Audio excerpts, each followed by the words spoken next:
We tend to think of government shutdowns as, well, just political theater, right? A bit of a squabble in DC that always gets sorted out in the end. But what if this time is different? What if what we're all watching isn't just a temporary hiccup, but a sneak peek of a new, permanent reality?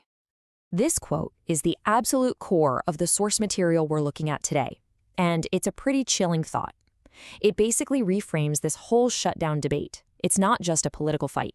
It's a practice run for a future that, according to this analysis, has already been locked in by the numbers. So, what on earth does that actually mean?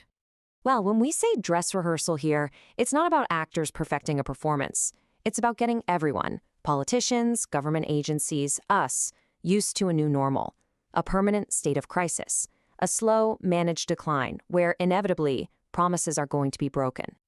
Now, this isn't just some grim prediction or a political hot take. The source material grounds this entire thesis in the cold, hard reality of America's fiscal math. And when you look at them, the numbers tell a story that is, well, it's really, really difficult to ignore. It all starts with this number that's, well, it's almost impossible to wrap your head around. $38 trillion. That's the U.S. national debt. It's so massive, it feels like an abstract concept, but its consequences are incredibly real. And one of the biggest consequences is just the cost of carrying it. Every single year, we're spending $1.5 trillion just on interest payments. Now, to put that into perspective for you, that's getting close to the entire discretionary budget of the U.S. government. That's money that builds nothing, fixes nothing. It's just paying the interest on past spending. And this creates a really terrifying dynamic. And here's the trap. It's called the debt spiral. It's the slow-motion feedback loop where you literally have to borrow new money just to pay the interest on your old debt. The debt just keeps compounding on itself. It's the kind of thing people in Washington, D.C. absolutely know is happening, but you'll almost never hear them talk about it in public. So, this is the absolute heart of the problem. You've got this fundamental mismatch. On one side, you have somewhere around $200 trillion in promises. That's things like Social Security and Medicare that have been guaranteed to citizens. But on the other side, you have our real capacity to actually pay for it all, an annual GDP of about $27 trillion. The math just doesn't work. Okay, so if the math is so stark, why can't our political system just, fix it? Well, the source argues it's because the problem isn't just the numbers, it's the very design of our political system itself. Think about it. For the last 80 years, basically since World War II, American politics has run on one simple assumption. The economic pie will always get bigger.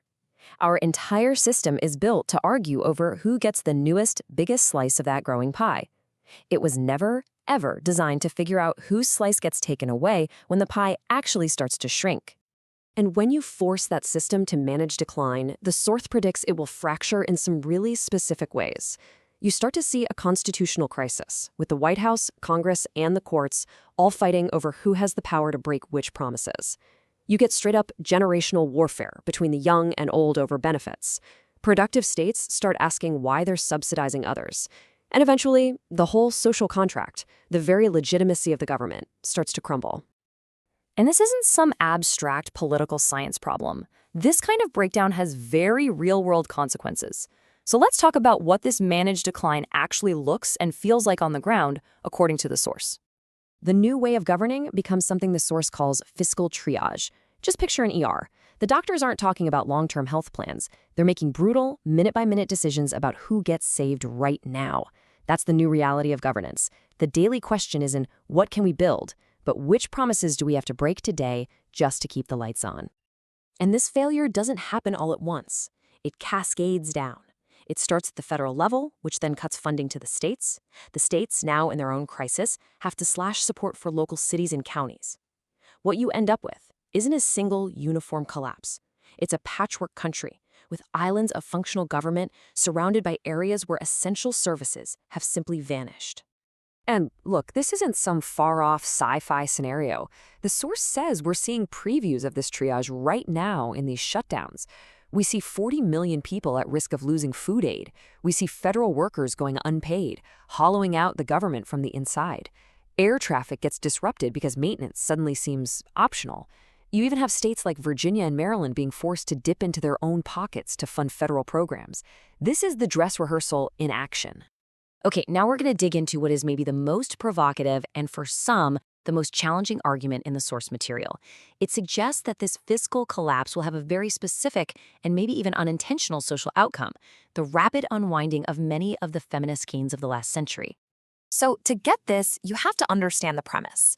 The source argues that a massive chunk of our modern welfare state, things like food assistance, housing support, Medicaid, childcare subsidies, all of it essentially created a public infrastructure. And this infrastructure is what made it possible for women to be economically independent of men, to raise kids on their own, or to get out of abusive relationships. So the argument goes like this: when that public infrastructure collapses because the state can no longer afford it, the economic burden doesn't just disappear. It reverts. It snaps back onto private family structures, often forcing economic dependence. It falls back onto the unpaid labor of women, pushing them out of the workforce to take on caregiving duties. And it can effectively trap people in dangerous situations because the economic escape hatch is gone. And this is the absolute critical point the source makes. This whole reversal, it isn't presented as some ideological project or a cultural choice. It's framed as a direct, almost mechanical consequence of the math. When the state can no longer afford to socialize these costs, they return to the family unit. A 70-year trend gets reversed, not by choice, but by cold, hard necessity.